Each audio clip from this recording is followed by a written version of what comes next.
ایک بادشاہ کی 7 بیٹیاں تھیں۔ ایک دن بادشاہ بہت خوش ہوتا ہے اور اپنی 7 بیٹیوں کو اپنے پاس بلا کر پوچھنے لگتا ہے کہ میں تم سب سے ایک سوال پوچھوں گا، اور اگر جواب اچھا لگا تو تمہارا من چاہا انعام بھی تمہیں دوں گا۔ سب ایک قطار میں کھڑی ہو جاؤ اور ایک ایک کر کے بتاؤ کہ تم کس کا دیا ہوا کھاتی ہو اور کس کا دیا ہوا پہنتی۔ 7 میں سے 6 بیٹیوں نے کہا، ابا حضور، آپ کا دیا ہوا کھاتی ہیں اور آپ کا دیا ہوا پہنتی ہیں، آپ ہی کی وجہ سے ہماری یہ شان و شوکت ہے۔ یہ سن کر بادشاہ بہت خوش ہوا اور سب کو ان کی من پسند چیزیں دی گئیں۔ جبکہ سب سے چھوٹی بیٹی کی باری آئی تو اس نے کہا کہ میں اللہ کا دیا ہوا کھاتی ہوں اور اپنی قسمت کا پہنتی ہوں، اور یہ میرا نصیب ہے۔ بادشاہ یہ سنتے ہی آگ بگولا ہو گیا اور کہنے لگا، اے کم بخت، تو نے میری ناشکری کی ہے، تجھے اس کی سزا ضرور ملے گی۔ شہزادی نے کہا، جو حکم ابا حضور۔ بادشاہ نے سپاہیوں کو حکم دیا کہ جاؤ اسے جنگل میں چھوڑ آؤ، میں بھی دیکھوں کہ یہ میرے بغیر کیسے اللہ کا دیا ہوا کھاتی ہے اور اپنے نصیب کا پہنتی ہے۔ شہزادی سے تمام زیورات واپس لے لیے گئے اور خستہ حال کپڑوں میں بغیر کسی ساز و سامان کے بادشاہ کے حکم کے مطابق جنگل میں اسے تن و تنہا چھوڑ دیا گیا۔ لیکن شہزادی بہت زیادہ مطمئن تھی اور اللہ پر بہت توکل تھا کہ جو اس نے رزق اور عیش و عشرت میرے نصیب میں تھا وہ مجھے ضرور ملے گا۔ سب سپاہی شہزادی کو چھوڑ کر واپس چلے گئے۔ شہزادی جنگل کو دیکھنے لگی، چاروں طرف درخت ہی درخت تھے اور دوپہر سے شام ہونے لگی تھی کہ شہزادی نے سوچا کیوں نہ کچھ لکڑیاں جمع کر لوں تاکہ رات کو آگ جلاؤں، پھر کوئی جنگلی جانور پاس نہیں آئے گا اور رات بھی اچھی طرح سے گزر جائے گی۔ شہزادی جنگل میں لکڑیاں ڈھونڈنے چل پڑتی ہے۔ چلتے چلتے اس کی نظر ایک جھونپڑی پر پڑی جہاں باہر ایک بکری بندھی ہوئی تھی اور اندر سے کھانسنے کی آواز آ رہی تھی۔ پہلے تو شہزادی بہت حیران ہوئی کہ اتنی ویران جگہ پر جھونپڑی، یہ کیسے؟ جب وہ جھونپڑی کے اندر داخل ہوئی تو کیا دیکھتی ہے کہ ایک بہت ہی بوڑھا ضعیف آدمی ایک چارپائی پر لیٹا ہوا ہے اور کھانس رہا ہے، کھانستے پانی پانی پکار رہا ہے۔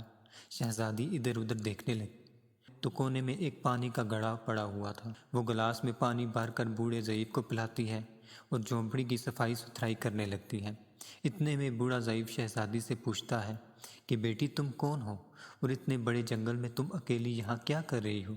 شہزادی نے اسے بتایا کہ وہ یہاں کیسے پہنچی ہے۔ بوڑھے ضعیف نے شہزادی کو اس جھونپڑی میں رہنے کا کہا اور کہتا ہے کہ میں شہر میں کام کرتا ہوں، صبح شہر چلا جاؤں گا اور 8 دن کے بعد آؤں گا، تم یہیں رہو، اور جھونپڑی میں کھانے کا سامان ہے اور ندی پاس ہی ہے، تم وہاں سے گڑھا بھر لینا۔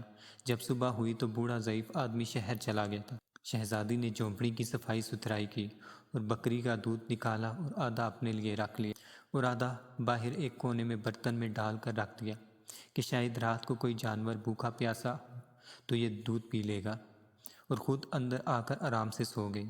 صبح سویرے جب شہزادی اٹھی تو کیا دیکھتی ہے کہ دودھ کا برتن خالی اور پاس ہی ایک لال پڑا ہوا ہے جو دیکھنے میں بہت ہی نایاب اور بہت قیمتی نہ معلوم ہوتا ہے، اور پاس ہی سانپ کے نشان نظر آ رہے تھے۔ تب شہزادی کو یاد آتا ہے کہ بچپن میں اس نے سنا ہوا تھا کہ جب کوئی نایاب سانپ بہت خوش ہوتا ہے تو ایک ایسا لال اگلتا ہے جس کی قیمت ہیرے اور جواہرات سے بھی مہنگی ہوا کرتی ہے۔ شہزادی بہت حیران ہوئی اور دل ہی دل میں سوچنے لگی کہ شاید سانپ بھوکا تھا، اس لیے وہ دودھ پی کر خوشی میں یہ لال چھوڑ گیا۔ پھر وہ لال اٹھا کر اپنے پاس رکھ لیا اور پھر اگلی رات شہزادی نے اسی طرح سے کیا کہ برتن میں دودھ وہاں پر رکھ دیا، اور اگلی صبح جب پھر دیکھتی ہے تو ایک اور لال پڑا ہوا ہوتا ہے۔ ایسے ہی کرتے کرتے 7 دن گزر جاتے ہیں اور شہزادی کے پاس 7 لال جمع ہو جاتے، اور اس دن بوڑھا ضعیف کو 3 لال دیتی ہے اور کہتی ہے یہ شہر جا کے یہ لال بیچ دیں اور آتے وقت اپنے ساتھ محل بنوانے والے مزدوروں کو بھی لے آئیے گا۔ باقی 4 لال شہزادی اپنے گلے میں مالا کے طور پر پہن لیتی ہے، اور دیکھتے ہی دیکھتے کچھ ہی مہینوں میں جنگل میں ایک عالی شان محل تیار ہو جاتا ہے جس میں بوڑھا ضعیف اور شہزادی رہنے لگتے ہیں۔ ایسا خوبصورت محل جس میں ہر آسائش و نوکر چاکر دنیا کے تمام تر نعمتیں موجود ہیں۔ شہزادی جنگل میں لکڑی کی فیکٹری لگا لیتی ہے جس میں غریب کام کرتے ہیں اور ان کی روٹی بھی چلتی رہتی ہے۔ دیکھتے ہی دیکھتے شہر